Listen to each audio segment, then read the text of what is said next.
Hi, and welcome back to another episode of Accept, Then Achieve.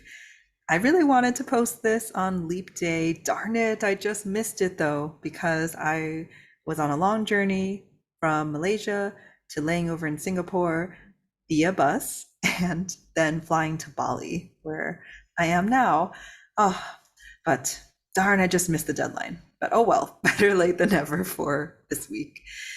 This week, what feels most alive for me to talk about and share about actually is around worth, self-worth, taking up space, and really feeling like we deserve quality treatment in the context of having lived in an Airbnb and the one before that, that both had loud construction noises every day from 9 to 6 roughly. And I remember my first month, I was in Thailand and just thinking, it's okay. It's only for a few weeks, then I'll be somewhere else and this won't be an issue again. But lo and behold, as soon as I got to the new Airbnb in February in Malaysia, I was like, oh no, don't tell me there's construction here too. And it was loud. Like it felt like it was right next door in the apartment complexes. I don't know how the sound traveled that way, but I was encouraged by the friends that I had in Malaysia to actually try complaining to Airbnb. And you know me, I'm not someone who likes to, I'm super conflict avoidant, don't like to cause trouble. I usually just try to grit my teeth and tolerate things and just push through them, especially if I know that they're temporary. But after that whole first month of dealing with the construction and really looking forward to having some rest and reprieve in the second place, I couldn't. My patience or some of my tolerance level had dropped significantly. And so I thought, okay, it's probably worth at least trying and inquiring and asking. And Airbnb did push back, of course, and just say that it's only during the work hours. Why can't you spend some time outside?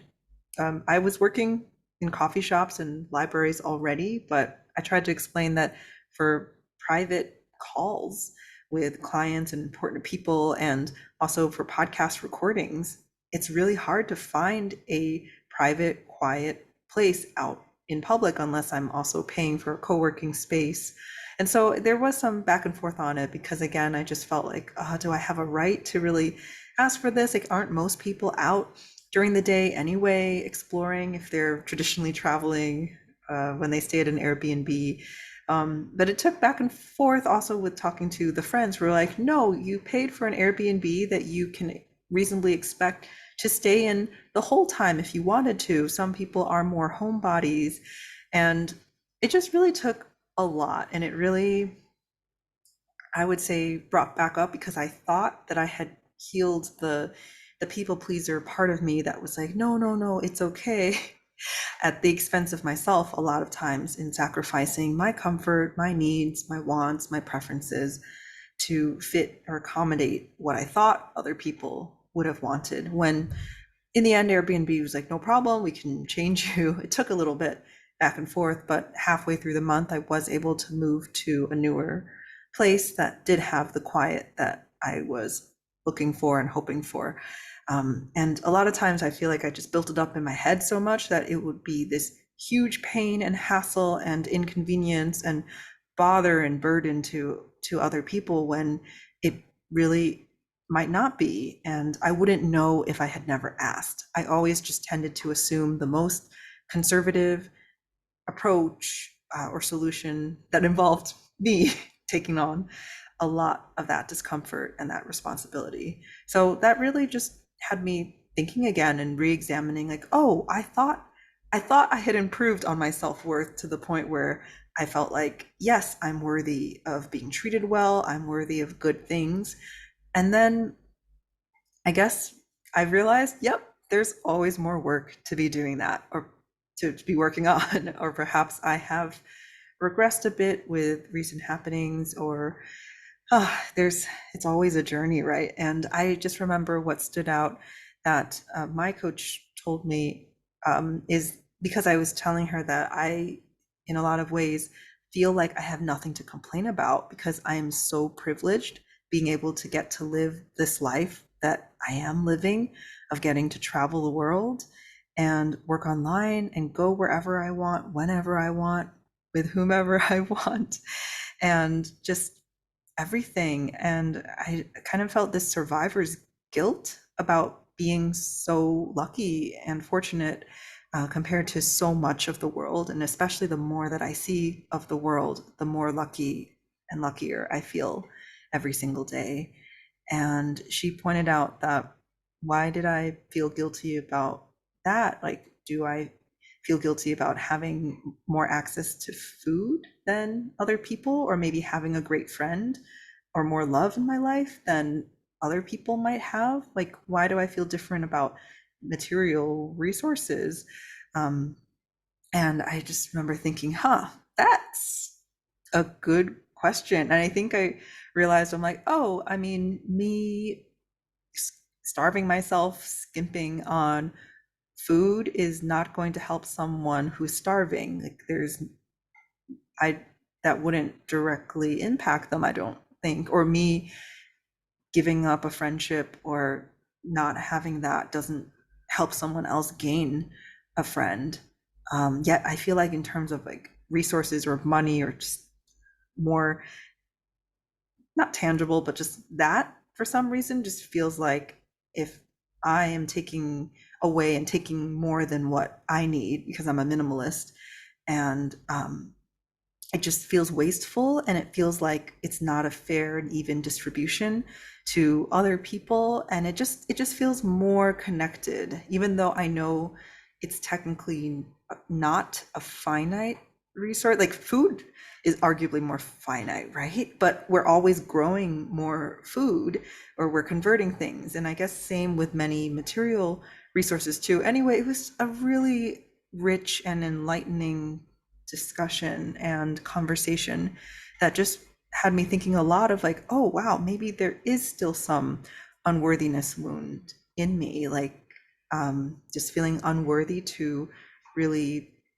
thrive or be comfortable or have more than enough. And I think it's from growing up with um, yeah, that they say the scarcity mindset that you get from a childhood where things were really limited. I mean, my family were the typical rags to riches immigrant story, but when we first got to America, for most of my formative years of childhood, we were on a strict budget, and I know we always managed to have food, but I know when my dad first got there, I heard he had to eat bread crusts for several meals. And so I just think that has been passed down, of course, in my genes and my epigenetics, and also just from my lived experience of, perhaps even before I can consciously remember, just that feeling of there are limits, and or that it's good to share with other people, and it makes you a bad person, or it makes you greedy,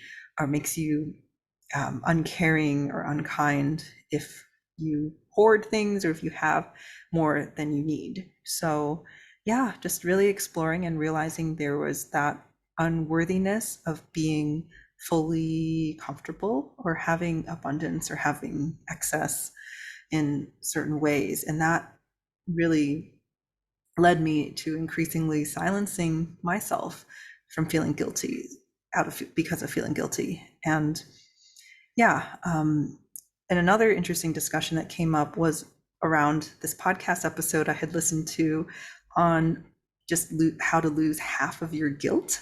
And I was like, interesting, half of it? What is this about?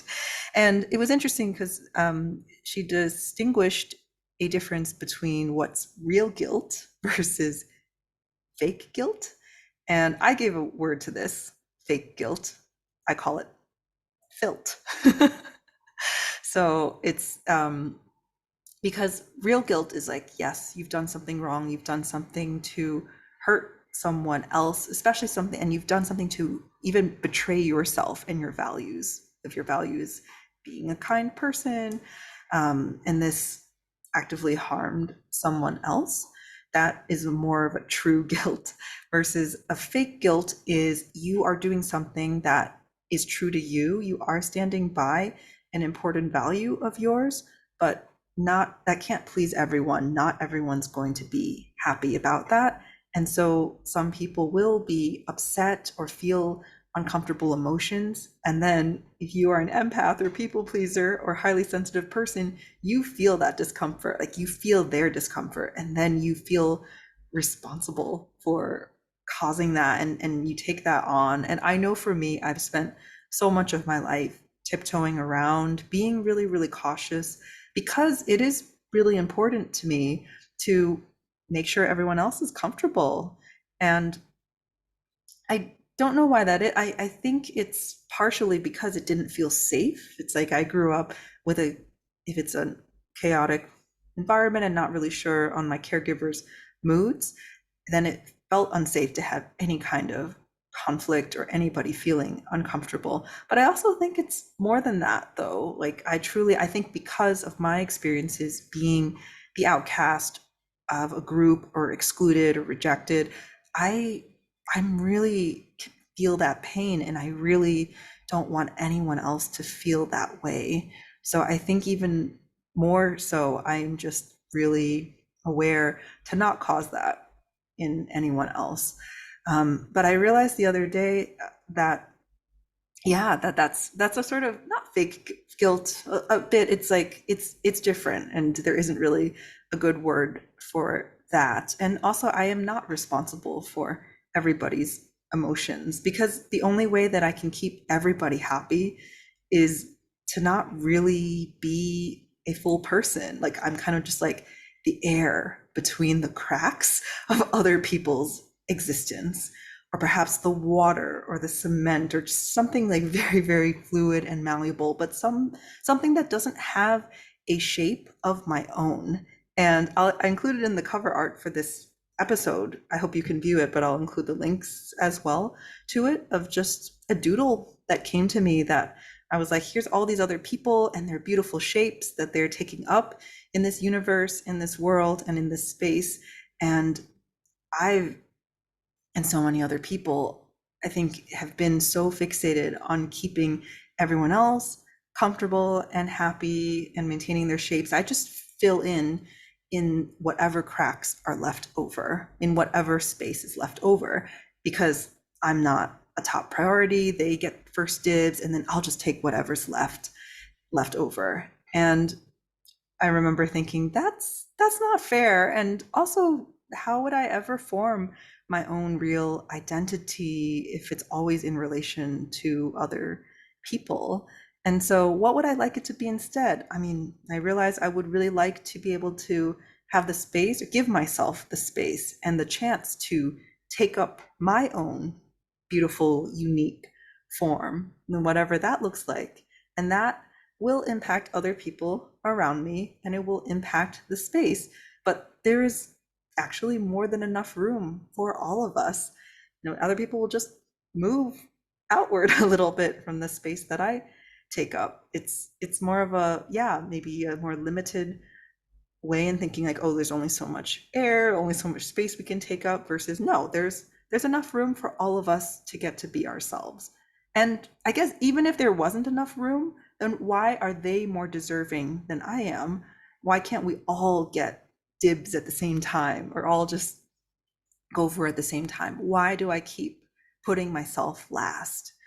What would it be like? Because it felt too selfish to put myself first, especially since I felt like I have been putting myself first the past 5 years that I've been trying to pursue the career that I really want and that really calls to me, and the lifestyle that really calls to me, even though it's been hurting my family's feelings and they worry, causing more worry to them than it would be if I just was a doctor working full time and staying in one place in the US. So just realizing that, and that it has made me feel selfish for trying to pursue my authentic path and trying to be the fullest and truest version of myself. So the thought of when my coach told me, like, what if, like, it sounds like it's been good. Yes, you've been putting yourself first, but it sounds like you need to do more of that. And I'm like,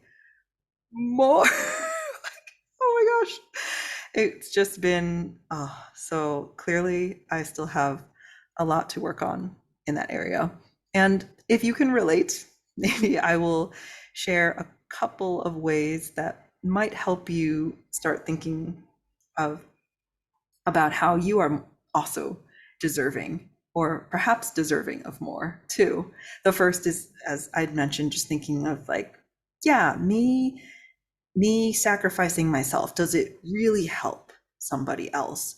Or is it only my perception that it will? Like maybe it won't make as big of a difference to somebody else as I think. Like let me at least just check before I just go and sacrifice myself or make myself a martyr, or and that can lead to resentment too. And that's a whole complicated another issue in and of itself.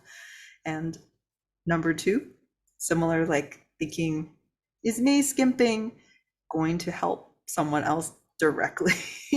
And if you are carrying some guilt around something, I would recommend exploring that more, journaling out what it really is about, or all the reasons that you feel guilty or that you wouldn't want to change, and then that you would want to change, and what would that mean, and just see where that takes you. Um, Number three, I just recommend trying this out, like just for a moment, for a day. Just pretend that the other people that you have been considering aren't there. And truly, if they didn't exist, what would you want? What would you be doing differently, thinking differently? Just what would really change? And it can be hard, but this can help you figure out like, what do I really want? And who am I? What is my shape? What are my core values? Just what's left when I'm not defining myself by other people all of the time. So those were things that helped me. And then number four, again, just revisiting your values. I would recommend going back to episode 3 that has a lot of questions to just get more clarity and clear on who you are. And then again, just making the core values for yourself, and maybe making each one a character, and like imagining you're consulting them and what would they say about a decision you're considering, or what is their perspective on something that is going on for you. Really just rooting back into those, and then maybe bring up some things that you had felt guilty about recently, and just see if you were actually keeping to a core value, even though it was uncomfortable for someone else, or if you were actually betraying yourself. And if that's the case, then yes, by all means, that guilt is valid, and maybe make some adjustments there. But if not, then you're sticking with your values, and that's very much okay. And the last tip that I would have is, ooh, I'm forgetting it. Yeah, just going back and asking yourself, the way that I've acted here, clearly I have been putting this other person or these other people first before myself. And just as a thought experiment, what is this like? And what would it be like if I did put myself first, if I just switched the rules for a moment? And it could just be a thought experiment. You don't actually have to do it, but it could be interesting to just see what you come up with, how big that gap is, what is the discrepancy, and they'll just give you more information about yourself there. But I do, by all means, encourage you to try to find that unique shape for yourself, and what would it look like in detail in every aspect of your life if you did fully take up that space, if you weren't afraid of how you would fit in, or how you would make other people feel, or how you would affect them. Just What is that for you? Because I feel like everyone deserves to really know themselves to that level and experience what that's like. And that will help you a lot with navigating, okay, so this is who I am. And now that I know who I am, then I'm in a better place for making middle grounds, compromises, finding win-win solutions. But if you have a shaky core sense of self, then it could just feel like a battle every single time, kind of just feeling like, ooh, that didn't feel great, but I don't really know why that didn't feel great. Like, was there a boundary here that was crossed or violated? Like, why does it feel icky? Or am I giving too much? Am I sacrificing too much?